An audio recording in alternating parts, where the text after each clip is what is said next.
ассалому алайкум ва раҳматуллоҳи баракот. ҳамватанони азиз, умедворам ҳама каса хуб ва саломат ҳастанд. хело хабари бад аз Ҷаббор Расулов барои мо навистанд. ҳамватанони азизамон, ҳозир номае ки барои мо равон карданд ман мехонам. баъд иншоалло дар ин бора, дар ин мавзӯъ суҳбат мекунем. ҳамватанони азиз, ман бо дигар телефон бародарое ки инро равон кардам мехонам. дирӯз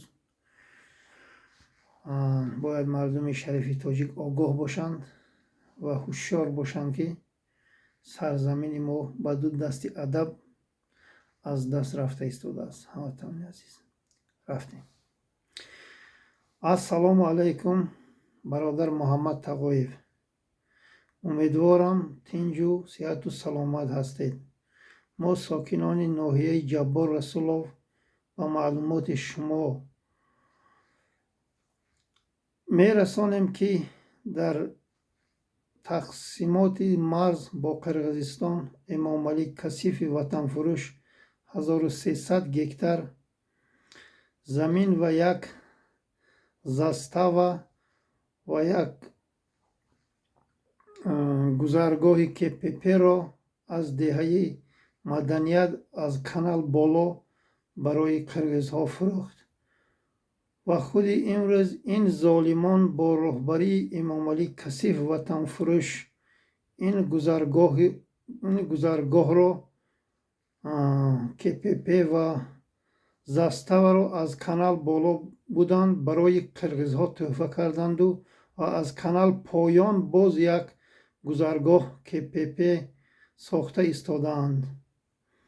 заставаро бошад дар даруни деҳаи Тоҷикобод сохта истодаанд ва роҳе ки деҳаи маданиятро бо маркази ноҳия мепайвандид бастанд. мо роҳ надорем ки ба маркази ноҳия равем. низомиёни қирғизҳо бошад бо деҳаи маданият хело наздик оварданд.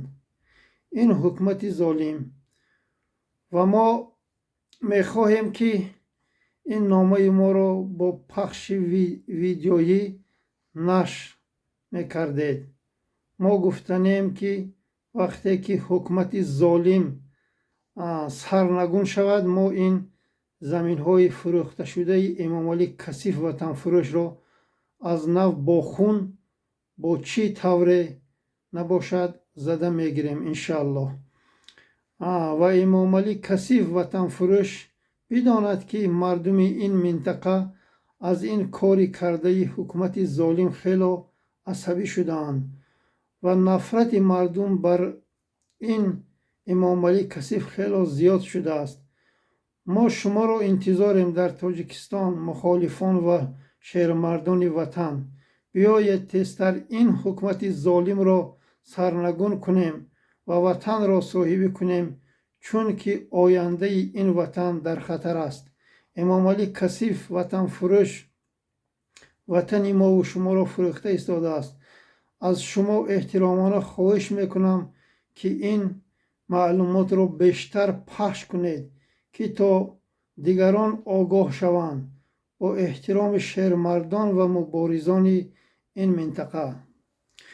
ҳамватанони азиз, хабар ҳамин буд.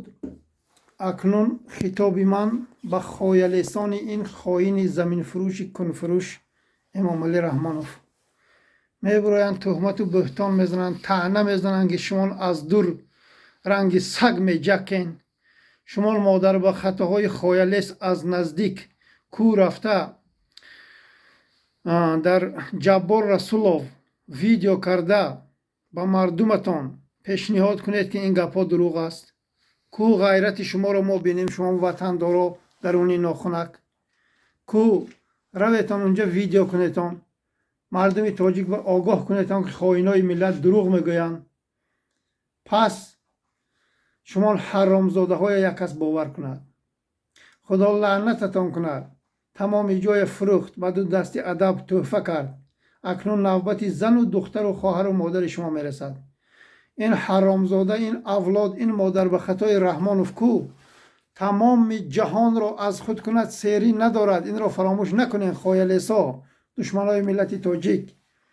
انشاءالله رحمان ما با سری بلند به وطن برمیگردیم. برادرای افغانستان، تاجیکای افغانستان برای ما انشاءالله رحمان به ما کمک میکنن، دستیاری میکنن تا ما به اجنبیان زمین ها ما را این ظالم بدبخت دادن، ما مردم تاجیک را از افغانستان به تاجیکستان برگردانده آنها را صاحب زمین و صاحب زندگی میکنیم. ما امید داریم که آنها انشاءالله رحمان ما را دستگیری میکنن و این توده اوباش با سرداری امام علی شیطان سرنگون خواهند شد. مردم تاجیک هوشیار باشید. السلام علیکم و رحمت الله.